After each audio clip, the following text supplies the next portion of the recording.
Hello students, last lecture में हमने देखा atomic mass and average atomic mass. तो आज हम देखने वाले हैं molecular mass, formula mass and molar mass. ये तीनों topic very very very important है। तो ये बेसिक टॉपिक है और बाकी के जो चैप्टर है उसमें जो सम आते हैं वो इसके बेस पर से ही है, तो इसमें थोड़ा ध्यान देना। स्टार्ट करते हैं मॉलिक्यूलर मास की डेफिनेशन से। Molecular mass is the sum of atomic mass of the element present in a molecule. जितने नंबर ऑफ एलिमेंट प्रेजेंट होंगे उसका जो मोलर मास है उसको हम मल्टीप्लाई करके, उसमें जितने नंबर ऑफ एलिमेंट होंगे उसको हम मल्टीप्लाई करेंगे उसके मॉलिक्यूलर मास से और उसका समेशन निकालेंगे तो हमें उसका मॉलिक्यूलर मास मिल जाएगा। यहाँ पे मीथेन का एलिमेंट दिया है, मीथेन का मॉलिक्यूल दिया है। मीथेन में नंबर ऑफ एटम टोटल यहाँ पे 5 है। कार्बन का एक एटम है और 4 हाइड्रोजन का एटम है। कार्बन का जो मॉलिक्यूलर मास है वो 12.0 यूनिफाइड है और जो हाइड्रोजन का एटॉमिक मास है वो 1.008 है। यहाँ पे 4 हाइड्रोजन है तो हमें मल्टीप्लाई करना पड़ेगा उसके मॉलिक्यूलर मास से। तो यहाँ पे हमें जो वैल्यू मिलती है समेशन करके वो मिलती है 16.043 यूनिफाइड मास। इस तरह से हम वाटर का भी कैलकुलेशन कर सकते हैं। वाटर में नंबर ऑफ एटम टोटल 3 है, 2 हाइड्रोजन एटम है और 1 ऑक्सीजन एटम है। तो हाइड्रोजन का एटॉमिक मास हमें पता है 1.008 यूनिफाइड मास और ऑक्सीजन का जो मोलर मास है वो 16.00 यूनिफाइड है। दोनों का समेशन करेंगे तो हमें मिल जाएगा यहाँ पे 18.02। तो ऐसे हम काफी सारे एग्जाम्पल है इसकी कैलकुलेशन कर सकते हैं। नेक्स्ट है मोलर मास। मोलर मास की कैलकुलेशन सेम हम फॉर्मूला मास है। नेक्स्ट फॉर्मूला मास की कैलकुलेशन सेम हम मॉलिक्यूलर वेट निकालते हैं, मॉलिक्यूलर मास निकालते हैं, ऐसे ही निकालेंगे पर ये थोड़ा डिफरेंट है। ये किसके लिए है? ये आयोनिक कंपाउंड के लिए है। यहाँ पे एग्जांपल दिया है सोडियम क्लोराइड का। सोडियम क्लोराइड में जो सोडियम होता है और क्लोराइड होता है, सोडियम पॉजिटिव फॉर्म में होता है, पॉजिटिव चार्ज उसका होता है और क्लोराइड का चार्ज नेगेटिव होता है। यहाँ पे फिगर दी है, फिगर में ये जो पार्टिकल्स है यहाँ पे, ये जो बड़ा बड़ा पार्टिकल है, सबको पता है कि केटाइन की साइज लार्ज होती है और एनाइन की जो साइज होती है वो स्मॉल होती है। यहाँ पे ऐसा लिखा है some substances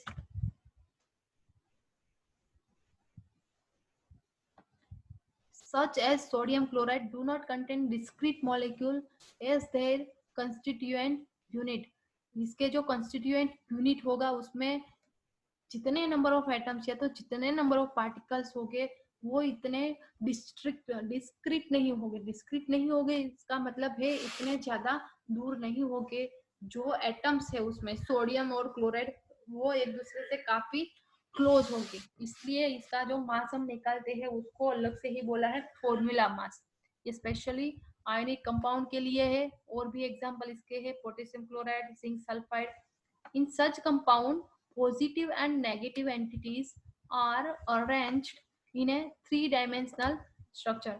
इसमें जो पॉजिटिव आयन और नेगेटिव आयन है, सोडियम और क्लोराइड आयन है, ये दोनों की अरेंजमेंट कैसी होगी? वो 3D में अरेंजमेंट होगी उसकी। और एक क्लोराइड आयन है उसके आसपास, इसके आसपास हमें टोटल 6 सोडियम आयन मिलेंगे और एक सोडियम के आसपास टोटल हमें 6 क्लोराइड आयन मिलेंगे। ऐसा हर एक पार्ट में होगा। जो भी सोडियम क्लोराइड का क्यूब होगा उसमें ऐसा ही होगा कि सोडियम के आसपास 6 क्लोराइड आयन मिलेंगे और एक क्लोराइड के आसपास हमें 6 सोडियम आयन मिलेंगे। ये इसकी अरेंजमेंट है, इसलिए यहाँ पे आपको एक क्यूब दिखाया है कि इस अरेंजमेंट स्पेसिफिक है, 3D है और ये सी ही रहती है। It may be noted that in sodium chloride, ये तो हमने देख लिया। चलो नेक्स्ट देखते हैं कैलकुलेशन। यहाँ पे सोडियम है, सोडियम का जो मॉलिक्यूलर मास है हमें पता है कि उसका एटॉमिक नंबर कितना है, 11 है। तो उसका मास होगा नियर अबाउट उससे डबल, तो 23 है उसका मोलर मास।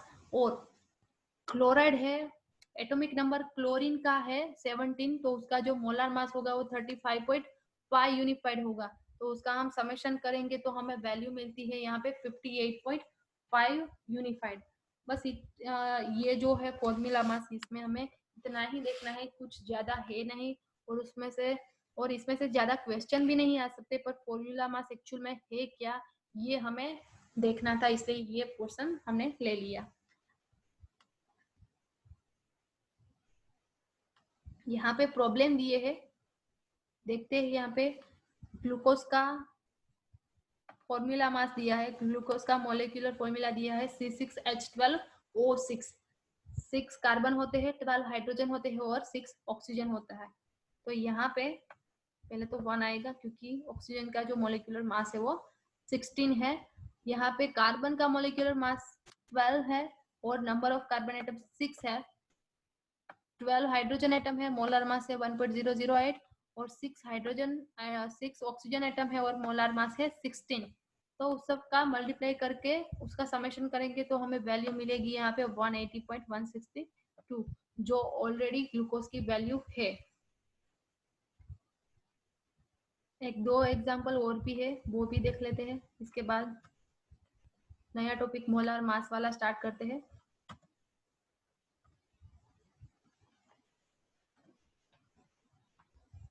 यहाँ पे देखो कैल्शियम हाइड्रोक्साइड की फॉर्मूला दी है। कैल्शियम का जो मोलर मास है वो कितना है, 40 है, क्योंकि कैल्शियम है उसका एटॉमिक नंबर कितना है, 20 है, तो नियर अबाउट उसका मास कितना होगा, 40। और हाइड्रोक्साइड है तो उसमें ऑक्सीजन और हाइड्रोजन है, दो दो हो गए, दोनों ऑक्सीजन और हाइड्रोजन OH ट्वाइस है यहाँ पे। तो यहाँ पे क्या करेंगे, डायरेक्ट इसका टोटल कर देंगे, वो ऑक्सीजन और हाइड्रोजन है तो यहाँ पे 16 प्लस 1 करेंगे इंटू 2 करेंगे तो यहाँ पे एग्जैक्ट उसका जो मोलिकुलर मास होगा वो मिल जाएगा। और एक ये अलग फॉर्मूला है जिसमें 10H2O के मॉलिक्यूल है, ये सॉलिड फॉर्म में ही है, सोडियम सल्फेट इंटू 10H2O। ये जो H2O है वो सोडियम सल्फेट के साथ कोऑर्डिनेशन कोवेलेंट बॉन्ड बनाता है, वो हम आगे देखेंगे जब थियरी इसकी आएगी तब।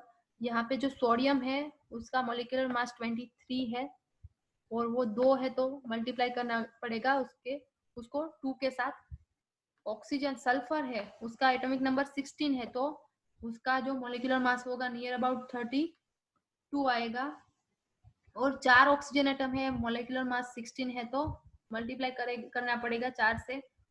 10 हाइड्रोजन एटम है, 10 हाइड्रोजन एटम है, 10 हाइड्रोजन एलिमेंट्स है, एलिमेंट्स मॉलिक्यूल्स बोलते हैं। 10 हाइड्रोजन नहीं पर टोटल 20 आएगी क्योंकि यहाँ पे 2 है, इसलिए यहाँ पे हमें क्या करना पड़ेगा, या तो यहाँ पे 2 कर देते हैं या तो 1 को जो 1.002 1.008 से उसको हमें मल्टीप्लाई करना पड़ेगा 2 से। यहाँ पे 2 कर देते हैं, 20 इंटू 1.008 करेंगे, इसलिए उसका जो मॉलिक्यूलर मास होगा वो निकल आएगा। और 10 एटम है हमारे पास ऑक्सीजन के यहाँ पे, क्योंकि ये 10 ओनली हाइड्रोजन के लिए नहीं होगा, ऑक्सीजन के लिए भी होगा। तो सबका मल्टीप्लाई करके ऐसे एवरेज निकालेंगे तो जो भी वैल्यू होगी वो आपको यहाँ पे पुट करनी पड़ेगी। ऊपर यहाँ पे दिया है नाइट्रोजन का एक फॉर्मूला कि नाइट्रोजन को जो मोलर मास है अगर हम उसको यू के फॉर्म में यहाँ पे दिखाते हैं, रिप्रेजेंट करते हैं यू के फॉर्म में, तो यू के फॉर्म में करते हैं तो बोलेंगे एटॉमिक मास। अगर एटॉमिक मास बोलते हैं तो 14U लिखेंगे, और ग्राम एटॉमिक मास हमें बोलना है तो यहाँ पे हमें ग्राम से रिप्रेजेंट करना पड़ेगा। ठीक है, देखते हैं नेक्स्ट स्लाइड।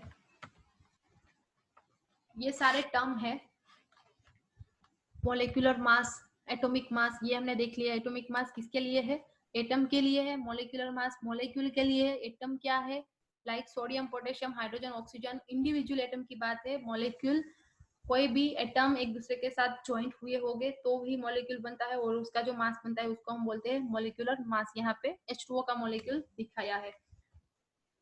बीच में दिया है मोलार मास, वो हम देखने वाले हैं। तो मोलार मास हम कैसे निकालेंगे, वो है 6.022 इंटू 10⁻23। एक मोल कोई भी सब्सटेंस लेंगे तो उसमें जो मास आएगा वो इतना आएगा, वो हम नेक्स्ट स्लाइड में देखते हैं।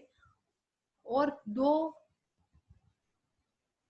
टॉपिक और है, एटम्स और मॉलिक्यूल्स। ये हमने देख लिया है कि एटम्स का अगर हम मास लेते हैं तो वो ग्राम एटॉमिक मास बोलेंगे, और अगर मॉलिक्यूल का मास लेते हैं तो उसको बोलेंगे ग्राम मॉलिक्यूलर मास। अब आते हैं मोलर कॉन्सेप्ट पे। Atoms and molecule are extremely very small in size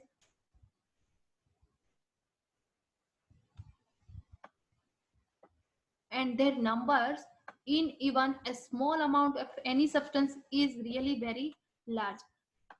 कोई भी एटम्स या तो मॉलिक्यूल है, उसकी साइज कितनी होगी, कैसी होगी, स्मॉल होगी, और उसका जो नंबर होगा, कोई भी सब्सटेंस ले लो, सपोज हम लेते हैं 0.1 ग्राम, 0.1 ग्राम में सब्सटेंस लेती हूँ तो उसमें नंबर ऑफ मॉलिक्यूल्स या तो नंबर ऑफ एटम्स कितने होंगे, तो नंबर ऑफ एटम्स और मॉलिक्यूल की साइज ही इतनी स्मॉल है तो वो तो काफी लार्ज अमाउंट में हो गए। हम नंबर ऑफ ग्राम ले, सपोज 5 ग्राम ले ले तो उसमें तो काफी ज्यादा एटम्स या तो मॉलिक्यूल होगा, और हम 0.1 ग्राम भी लेंगे तो उसमें भी नंबर ऑफ एटम्स और मॉलिक्यूल्स काफी सारा होगा, मीन्स लार्ज अमाउंट में होगा। साइज आप जितनी भी ले लो, जितनी स्मॉल ले लो, तो उसमें नंबर ऑफ एटम्स और मॉलिक्यूल्स होंगे वो तो लार्ज अमाउंट में ही होगा।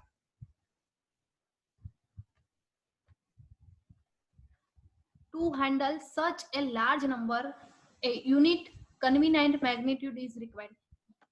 ये लार्ज नंबर ऑफ एटम है, उसको हैंडल करने के लिए हमें एक एटम चाहिए होगा, ये एटम को हमें रिप्रेजेंट करना है। तो वो हम क्यों करें, वो इसलिए क्योंकि नंबर ऑफ एटम्स है, नंबर ऑफ मॉलिक्यूल्स है, वो कोई अमाउंट दिया है आपको, कोई सब्सटेंस दिया है, सपोज 0.5 ग्राम है तो उसमें नंबर ऑफ एटम्स कितने हैं वो आपको पता नहीं है, वो आपको पता लगाना है। या तो आपको कोई कंपाउंड दिया है, कोई एक कंपाउंड दिया है, और दूसरे कंपाउंड का आपको कितनी इक्विमोलर में आपको लेना है, सपोज आपको इक्विमोलर मिक्सचर लेना है तो आप कैसे लोगे, वो सबका आंसर आपको मिल जाएगा। पहले हम ये वाली थियरी देख लेते हैं। ये हम क्यों लेंगे, just as we denote 1 dozen for 12 items और स्कोर फॉर 20 आइटम्स और ग्रोस फॉर 144 आइटम्स। जैसे हम डजन 12 आइटम के लिए डजन का जो वर्ड है यूज करते हैं, और 20 आइटम के लिए स्कोर नाम का यूनिट है, और 144 आइटम के लिए ग्रोस यूनिट का नाम है। We use the idea for mole to count entities at the microscopic level. हम मोल जो वर्ड है वो इसलिए यूज करेंगे कि कोई भी एंटिटीज है, कोई भी पार्टिकल्स है, कोई भी अलग थिंग है, वो माइक्रोस्कोपिक लेवल पर हमें देखनी है, जानना है कि उसमें number of atoms, number of molecules इसमें कितने होंगे, इसलिए हम ये जो मोल है वो इंट्रोड्यूस करेंगे।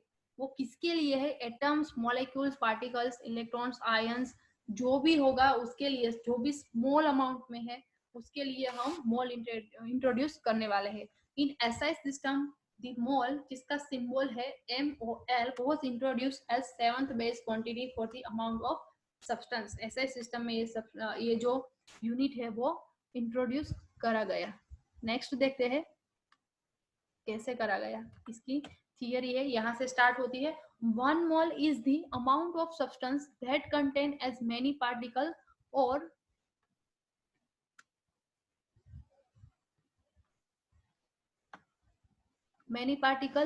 many or entities as there are atom in exactly 12 gram, that means 0.012 kilogram of the 12C isotope। अब हमने पहले से पता है हमें कि जो 12C का आइसोटोप है उसको ही हम स्टैंडर्ड लेकर कोई भी मॉलिक्यूल है, कोई भी मोलर मास है, उसका हमने कैलकुलेशन करी। तो यहाँ पे क्या बोला है कि कोई भी मॉलिक्यूलर मास है, 1 mole is the amount of substance that contain as many particle.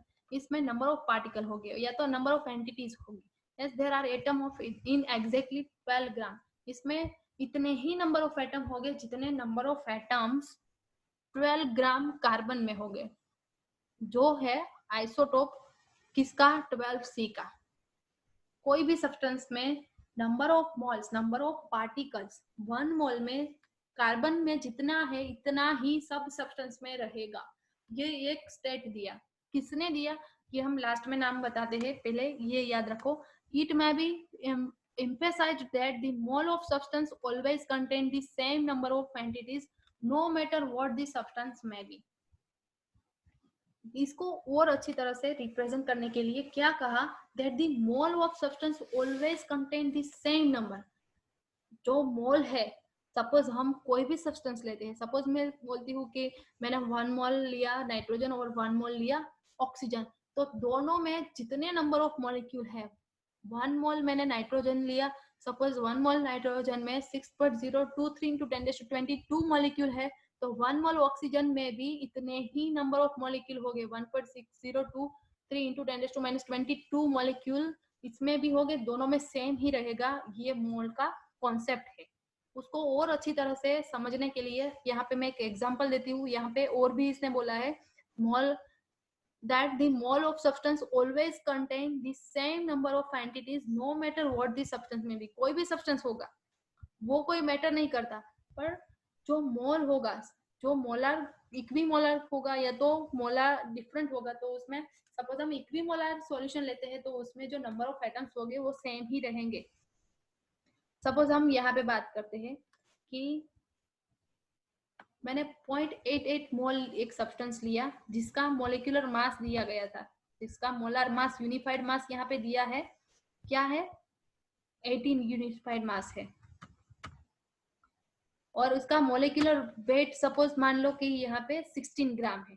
16 ग्राम मुझे जो रिएक्शन लगानी है मुझे 16 ग्राम की लगानी है, उसका मोलिकुलर वेट है 18 यूनिफाइड, ठीक है, मोलिकुलर मास है 18 यूनिफाइड, तो उसका मुझे मोल निकालना है। तो वो मैं कैसे निकालूंगी, वो इसके लिए एक फॉर्मूला है, ये यहाँ पे दिए है ब्रैकेट में, ये आपको देखनी है कि ये फॉर्मूला है, mole is equal to weight upon molecular weight है, इसलिए ये वेट है, ये वेट ये आपने जो बैलेंस में वेट बैलेंस में मेजर करा होगा, ये वेट है ग्राम में 16 ग्राम। सपोज मुझे 16 ग्राम लेना है, तो मैंने यहाँ पे वेट कर लिया 16 ग्राम, और उसका मोलिकुलर मास कितना है 18 ग्राम है, तो ये 18 यूनिफाइड मास है, उसको मैं डिनोमिनेटर में लिखूंगी यहाँ पे, और जो 16 ग्राम है वो मुझे यहाँ पे अपर साइड में लिखना पड़ेगा जहाँ पे वेट है वहां पे, तो 16 अपॉन 18 करूंगी तो उसका मोल मुझे मिल जाएगा 0.88। तो 0.88 में जितने मोल हो गए उतने ही मुझे सेम मोलर वॉल्यूम में सेम मोलर सॉल्यूशन की रिएक्शन रखनी है, सेम मोलर कंपाउंड की रिएक्शन रखनी है।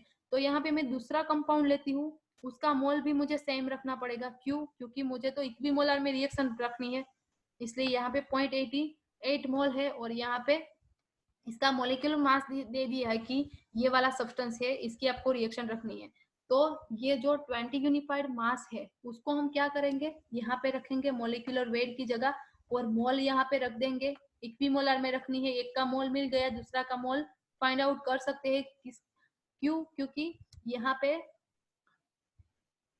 अगर मास तो हमारे पास है नहीं, इसका हमें इसका मास निकालना है, या इसके हिसाब से यहाँ पे मास निकालना है, तो इसका मोल जानना जरूरी है, इक्विमोलर में करना है, तो यहाँ पे 0.88 ले लिया, दोनों का मोल सेम रखना पड़ेगा।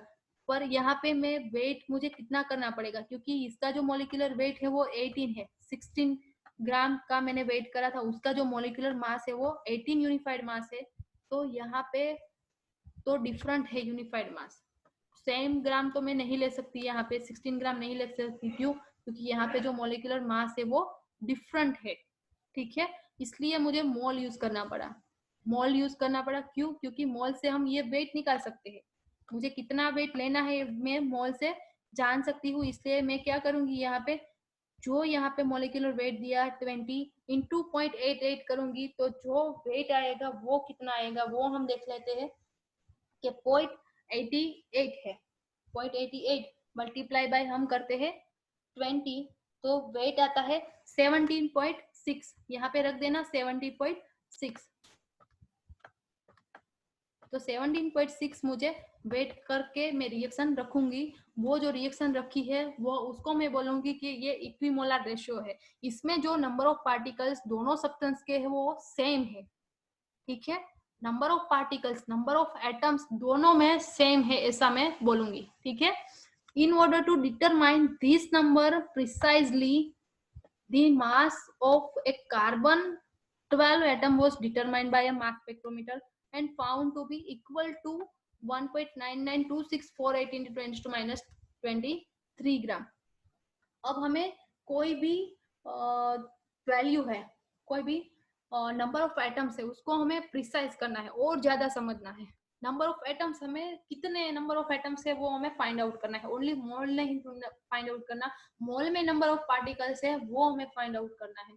तो इसीलिए क्या करा कि जो कार्बन 12 का एटम है, एक कार्बन 12 का एटम लिया, उसको मास स्पेक्ट्रोमीटर में इंट्रोड्यूस करा, इंसर्ट करा और उसका मोलिकुलर मास निकाला। मोलिकुलर मास था वो था 1.992648 इंटू 10⁻23 ग्राम हमें मिला। ये एक कार्बन एटम का है और इसका जो total mass, total molar mass है कार्बन का वो 12 है, वो हमें पता है, ठीक है। तो उसका एक एटम का जो मास मिला वो हमने डिनोमिनेटर में रखा। क्यों? क्योंकि ये फॉर्मूला दी गई। किसने दी वो हम नेक्स्ट स्लाइड में देखते हैं कि ये एक ओनर है एवोगेड्रो, नंबर एवोगेड्रो, कुछ आगे उसकी सरनेम है वो हम देखते हैं। तो ये जो कैलकुलेशन करी और जो हमें यहाँ पे मिला, जो वैल्यू मिली 6.022,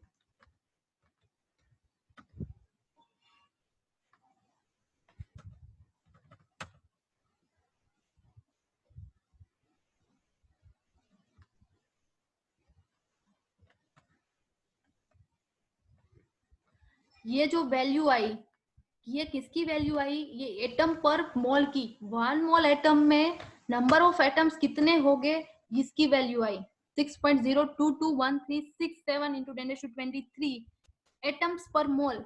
पर मोल मीन्स 1 मोल में इतने नंबर ऑफ एटम्स हो गए, इतने नंबर ऑफ पार्टिकल्स हो गए। 1 मोल कार्बन हम लेते हैं तो उसमें नंबर ऑफ एटम्स, कार्बन के एटम्स कितने होंगे 6.0221367 इंटू 10⁻23 एटम्स हो गए। अब कम कार्बन की बात करते हैं तो ओनली हम 12 ग्राम ही लेते हैं, उसका मोलर मास हम 12 ही लेते हैं।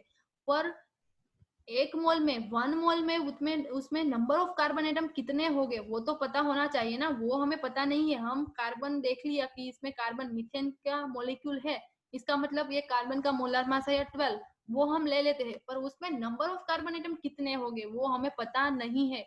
तो अगर हम 1 मोल मीथेन गैस लेते हैं तो उसमें नंबर ऑफ कार्बन एटम्स कितने होंगे वो देखने के लिए ये कैलकुलेशन करी है। इसका जो मास है वो 12 ग्राम है और एक एटम का मास निकाला, वो मिला हमें 1.992648 इंटू 10⁻23 मिला। और उसकी जो कैलकुलेशन करी पर मोल के हिसाब से तो ये हमें मिला 6.0221367 इंटू 10⁻23 एटम्स। मीन्स एक कार्बन एटम में, कोई एक कार्बन एटम में इतने नंबर ऑफ एटम्स हो सकते हैं, ऐसा ये जो वैल्यू है इसको बोला Avogadro number. This number of entities in 1 mole is so important.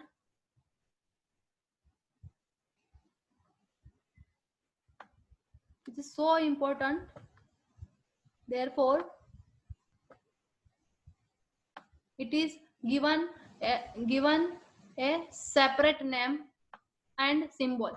It is known as Avogadro constant or Avogadro number, denoted by capital and subscript में in honour of Amedeo Avogadro. इसकी जो surname है वो Amedeo दिया है। Amedeo Avogadro ने ये जो वैल्यू है वो फाइंड आउट करी, एन ए की, एवोगेड्रो नंबर की वैल्यू फाइंड आउट करी। कोई एक एटम में नंबर ऑफ एटम्स कितने हैं वो फाइंड आउट करा। तो ये जो फॉर्मूला है ये सभी एटम में हम अप्लाई कर सकते हैं। यहाँ पे दिया है 1 mole of hydrogen. 1 mole of hydrogen atom में इतने नंबर ऑफ एटम पर मोल ही होंगे कि एक हाइड्रोजन एटम होगा तो उसमें नंबर ऑफ एटम्स कितने होंगे, तो वो भी एवोगेड्रो नंबर से के हिसाब से हम कैलकुलेशन करेंगे तो वो भी 6.022 इंटू 10⁻23 एटम ही मिलेगा हमें। 1 मोल ऑफ वाटर मॉलिक्यूल की कैलकुलेशन करते हैं तो उसमें भी number of atom, number of molecules हमें सेम मिलेगा। सोडियम क्लोराइड की बात करते हैं तो उसमें भी हमें सेम मिलेगा, भले ही फॉर्मूला मास की बात है। और 1 मोल गैस की बात करते हैं तो भी हमें ये जो वैल्यू है वो सेम ही मिलेगी। और उसका अगर हम गैस की बात करते हैं तो ये भी ले लेते हैं कि जो स्टैंडर्ड कंडीशन है उसका जो स्टैंडर्ड वॉल्यूम होगा वो 22.4 लीटर होगा, वो एसटीपी कंडीशन में होगा। एसटीपी कंडीशन क्या है? स्टैंडर्ड टेम्परेचर एंड प्रेशर है। प्रेशर होता है वो 1 एटमॉस्फेयर होता है और टेम्परेचर होता है वो 273 केल्विन होता है।